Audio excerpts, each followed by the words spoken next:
thiền te ai đó là mi thiền ten ai nat na khum bula Alexa han sai puya a le lama lung se thlakin ro pui ro lung se thlak le in riata Alexa hi ahun kal to hi ngai tu in a tu na din mun hi vel thil taka thlir chuan lung oi thlak lo hle in riata ngai thla chu zom lo ko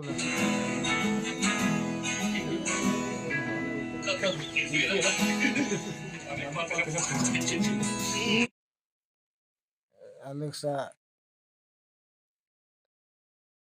nu le pa hi anu tak chu ka hre lo le na pa hi chu ka hre ve ama pe chu min hre to longa umhanga ya ni a UPC pastor ni a ka hre reng tur Alexa te chung ko ka hre reng tur sin che tur pakhat hi oma an apa hi lung lei alo pastor line kanu hi lung lei bial line aborala lung lei south biala kanom line inania pastor ngur than para na lo hroi ve a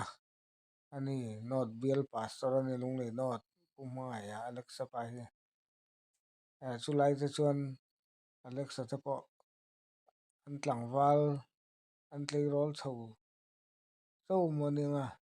idol apo la til lawa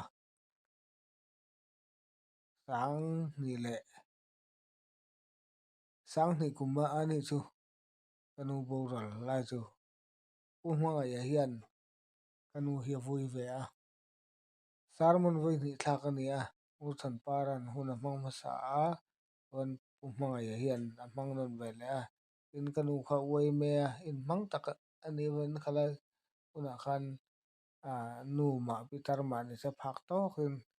uai me lam hi ngai pui mo em ma uai me pon an ngai pui mo rong ni a khan chuan sarmon chhawng voi ni lai oma kan an ngai thlale atrian idol thian ten an sai kem pui lo kan ni lo sakti don tam dam lo vin hei Alexa hi te thian ten an zai chu aril ru tur te ka ngai tu a chak ve don nu dunga thu chunga enge thian te din mun ang zok din te hi a chak ve em in ka ringa chu mi han ngai tu pe chu na khongai thlak le chola Alexa hun ngai tu na hun tonga ngai tu na kal zel tur hi ngai tu chen hen han thu thian hei tun din huna po thian ten han zaya a thian te hian ama an ngai pui mo na an ngai pui mo zia tilang na in Alexa ril ru tur hi kan ngai tu a thian te din huna adam lo zok vakan tu din huna ding ka ani lo pon nge thu chunga thian te uzinga am thataka zai ve he chak ngoi na rin ama le lama le na tom hle na feta ana ngai thale lo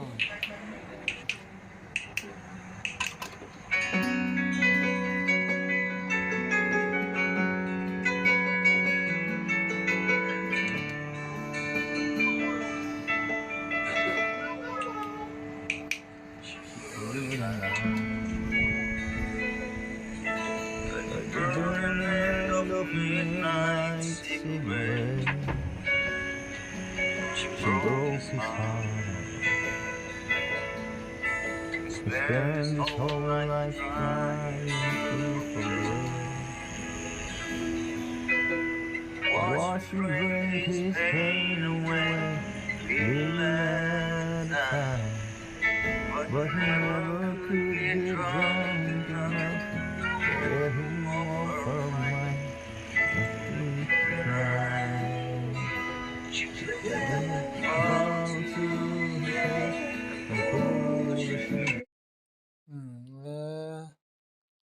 tàu tắc dùng pon dài hi na thale mai tam tak dam thaver for dài pon la tluk lo le ina ang ti hi a chianga dài hian ngai thlau chian hian je hi ala neya o control vel te po tina o an chu sum sum po hi ala thale mai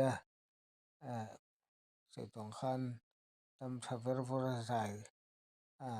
nghe thu chunga an dài te po hi a chak ve mai na ren ma chuan se tong khan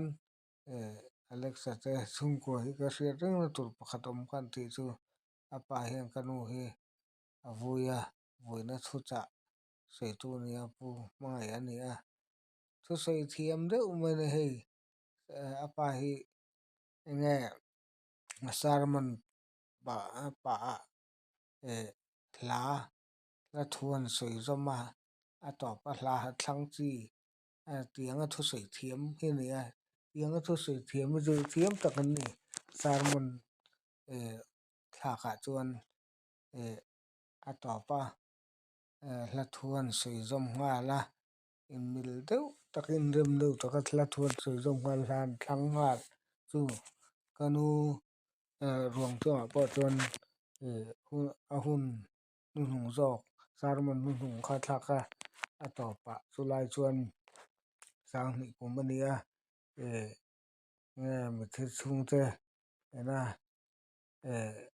la thlan ti kha a awm lem chuang lova la thlan tir kher ti kha awm lem chuang lova